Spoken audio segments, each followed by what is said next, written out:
ماہ رمضان ہے، ضیافت نور ہے، لہن قرآن ہے، ضیافت نور ہے، ماہ رمضان ماہ قرآن۔ اعوذ باللہ من الشیطان اللعین الرجیم، بسم اللہ الرحمن الرحیم، وبہ نستعین وہو خیر ناصر ومعین۔ رب اشرح لی صدری ویسر لی امری واحلل عقدۃ من لسانی یفقہوا قولی۔ بسم اللہ الرحمن الرحیم، یا ایہا الذین آمنوا کتب علیکم الصیام کما کتب علی الذین من قبلکم لعلکم تتقون۔ ناظرین محترم، سب سے پہلے آپ کی خدمت میں سلام عرض کرتے ہیں، اور اس کے بعد اس دعا کے ساتھ کہ پروردگار اس ماہ مبارک میں ہمیں زیادہ سے زیادہ مغفرت طلب کرنے کی توفیق عطا فرمائے، اور پروردگار زیادہ سے زیادہ ہمیں لوگوں کے کام آنے کی توفیق عطا فرمائے، اور زیادہ سے زیادہ خدمت خلق کرنے کی توفیق عطا فرمائے۔ اس اور مبارکباد پیش کرتے ہیں ان افراد کے لیے کہ پروردگار نے جن کو حیات عطا کی تاکہ اس ماہ مبارک میں اللہ کی بارگاہ میں حاضر ہو سکیں اور اللہ کی بارگاہ میں اپنے لیے استغفار کر سکیں، دوسروں کے لیے استغفار کر سکیں۔ ناظرین محترم، انشاءاللہ کوشش ہماری یہ رہے گی کہ پورے ایام ماہ مبارک میں آپ کی خدمت میں حاضری دیتے رہیں، اگرچہ مختصر ہی صحیح، لیکن آپ کی خدمت میں حاضر رہنے کا شرف حاصل ہو سکے۔ ایسے مہینے میں ماہ رمضان المبارک آیا ہے کہ ایک طرف آپ دیکھ رہے ہیں کہ بیماری کی جو ہے خبر پھیلی ہوئی ہے، ہر طرف ایک بیماری پھیلی ہوئی ہے۔ سب سے پہلے تو ہم پروردگار کی بارگاہ میں دعا کرتے ہیں کہ پروردگار ہمیں توفیق دے کہ ہم اس بیماری سے نپٹ سکیں اور تیری بارگاہ میں سجدہ ریز ہو سکیں۔ اور اس شعر کے ساتھ کہ تن دیے باد مخالف سے نہ گھبرا اے عقاب، تن دیے باد مخالف سے نہ گھبرا اے عقاب، یہ تو چلتی ہے تجھے اونچا اڑانے کے لیے۔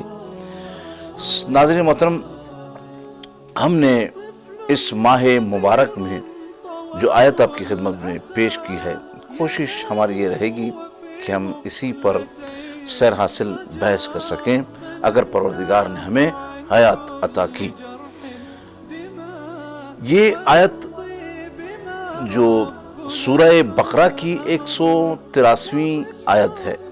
یعنی 183 آیت کا نمبر ہے، اور اس آیت میں ارشاد رب العزت ہو رہا ہے، یا ایہا الذین آمنوا۔ تو اس سے پہلے کہ ہم اس آیت پر کچھ آپ کی خدمت میں عرض کریں، سب سے پہلے اس آیت کا ترجمہ، اور پھر انشاءاللہ 30 دن مسلسل گفتگو جاری و ساری رہے گی۔ کوشش ہماری یہ رہے گی کہ اس آیت پہ زیادہ سے زیادہ مطالب آپ کی خدمت میں مختصراً عرض کی جاتے رہیں۔ یا ایہا الذین، سب سے پہلے جو آیت میں لفظ استعمال ہوا ہے یا ایہا الذین، سب سے پہلے لفظ منادہ کو اور ندا کو ہمیں دیکھنا ہے۔ جب ندا اور منادہ سمجھ میں آ جائے گا تو ہمیں بات سمجھ میں آ جائے گی۔ یا ایہا الذین آمنو، خدا وند تبارک و تعالی ہمیں ندا دے رہا ہے، ہم اس کے منادہ ہیں، یعنی ندا ہمیں دی جا رہی ہے۔ یعنی یا ایہا الذین آمنو یعنی اے ایمان والو، یعنی اس سے بڑی خوشخبری آپ کے لیے اور کیا ہوگی کہ پروردگار آپ کو ایمان والا کہہ رہا ہے۔ یہ بحث ایک لمبی بحث ہے کہ آیا ہم ایمان کے کس درجے پر ہیں، کون سا درجہ ہمارے لیے بہتر ہے، کون سا درجہ لوگوں کے لیے بہتر ہے، لیکن سب سے بڑی خوشخبری کی بات یہ ہے پروردگار ہمیں ندا دے کر کہہ رہا ہے، یا ایہا الذین آمنو، اے ایمان والو۔ تو پتہ چلا کہ ہم وہ خوش نصیب افراد ہیں جن سے پروردگار مخاطب ہو رہا۔ یا ایہا الذین آمنو کتب علیکم الصیام، کتبہ کاف تے بے، یہ قرآن میں اکثر ایسے استعمال ہوا ہے، لفظ کتبہ کا لفظ استعمال ہوا ہے یا کتابت کا لفظ استعمال ہوا جہاں مجہول آیا ہے، تو اس سے مراد فرض لیا جاتا ہے۔ کتبہ علیکم الصیام، تم پر روزے فرض کر دیے گئے، ورنہ کتابت کا معنی لکھ دیے گئے ہوتے ہیں کہ ہم نے کتبہ علیکم الصیام تم پر لکھ دیے گئے، لیکن یہاں پر ہم فرض مراد لیتے ہیں، یعنی واجب قرار دیے گئے۔ کتبہ علیکم الصیام یعنی تم پر روزے فرض کر دیے گئے ہیں۔ فرض کا مطلب یہ ہے کہ لڑکا جب 15 سال کا ہو جائے گا، بالغ ہو جائے گا تو اس پر روزے فرض ہیں، لڑکی جب 9 سال کی ہو جائے گی تو اس پر روزے فرض ہیں، واجب ہیں۔ اور اس کو آگے اگر ہم لے چلیں، کتبہ علیکم الصیام کما کتبہ، جیسے کہ پہلے فرض کر دیے گئے تھے، کما کتبہ جیسے لکھ دیے گئے تھے، فرض کر دیے گئے تھے، کما کتبہ علی الذین من قبلکم، تم سے پہلے جو لوگ گزر چکے ان پر بھی روزے فرض کر دیے گئے تھے۔ کتنی خوبصورت بات نے دو مختصر سے لفظوں میں کی ہے کہ پروردگار دیکھیے، اگر ایک نئی چیز ہو تو انسان اس سے گھبراتا ہے، اس کو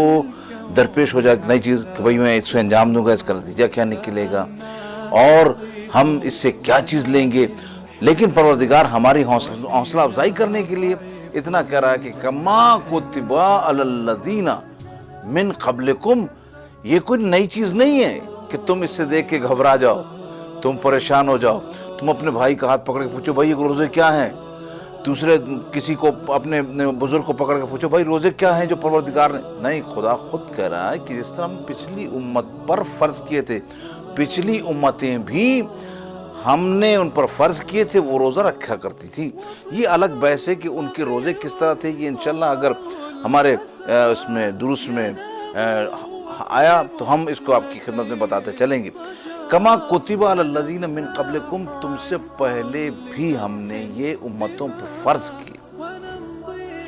اور کتنا خوبصورت جواب، آج کی حد تک ہم اسی جواب کو آپ کی خدمت میں عرض کریں گے، لعلکم تتقون، کاش تم ایک پرہیز کرنے والوں میں سے بچ جاؤ۔ یعنی پروردگار عالم ایمان کی ہمیں صدائیں دے رہا، اے ایمان والو، تم پر روزے فرض کیے جیسے کہ پچھلی امتوں پر ہم نے فرض کیے تھے، تاکہ تم پر کیوں فرض کیے گئے اس کی علت بتا رہا، تاکہ تم پرہیزگار متقی بن جاؤ، تقوی اختیار کر لو۔ بس یہ میں آخری نقطہ آپ کی خدمت میں عرض کر رہا ہوں تاکہ آپ جو اس درس کو سننے والے ناظرین ہیں وہ اس کو ہضم کر سکیں، اس لیے مختصر دیا جا رہا ہے کہ دو باتیں بھی اگر یاد کی جائیں، دو باتوں پر بات کی جائے، اس کو ہضم کیا جائے، اسے یاد کیا جائے۔ مثلا لعلکم تتقون، تاکہ تم ایک پرہیزگار بن سکو۔ یہ نہیں کہا کہ تم پرہیزگار 30 روزے رکھ کے پرہیزگار متقی ترین انسان، کامل ترین انسان بن جاؤ گے۔ اگر کامل ترین انسان ان 30 روزوں سے بنتا تو 30 روزوں کے بعد اگلے سال کے 30 روزے واجب نہ ہوتے۔ اس طرف اشارہ ہے کہ تم ایک قدم بڑھاؤ، ہم 10 قدم تمہاری طرف بڑھائیں گے۔ پروردگار عالم کہنا چاہ رہا ہے کہ تم روزے شروع تو کرو، باقی مدد ہم تمہاری کریں گے۔ تو اس دعا کے ساتھ کہ پروردگار ہمیں زیادہ سے زیادہ ماہ مبارک میں روزے رکھنے کی توفیق عطا فرما، اور جتنے لوگ اس طرف مائل نہیں ہیں یا اس کی فضیلت سے آشنا نہیں ہیں یا اس کے فوائد سے آشنا نہیں ہیں، انہیں اس ماہ مبارک رمضان میں زیادہ سے زیادہ اس کے فوائد، ماہ رمضان المبارک کے فوائد، روزوں کے فوائد سے آشنا کر دے۔ پروردگار ہمیں توفیق دے کہ ہم زیادہ سے زیادہ ماہ مبارک میں تیری عبادت بجا لا سکیں اور ایک متقی بننے کی جستجو جو ہم میں ہے اسے ہم بجا لا سکیں۔ پروردگار ہمیں زیادہ سے زیادہ لوگوں کی مدد کرنے کی توفیق عطا فرما۔ والسلام علیکم ورحمۃ اللہ وبرکاتہ۔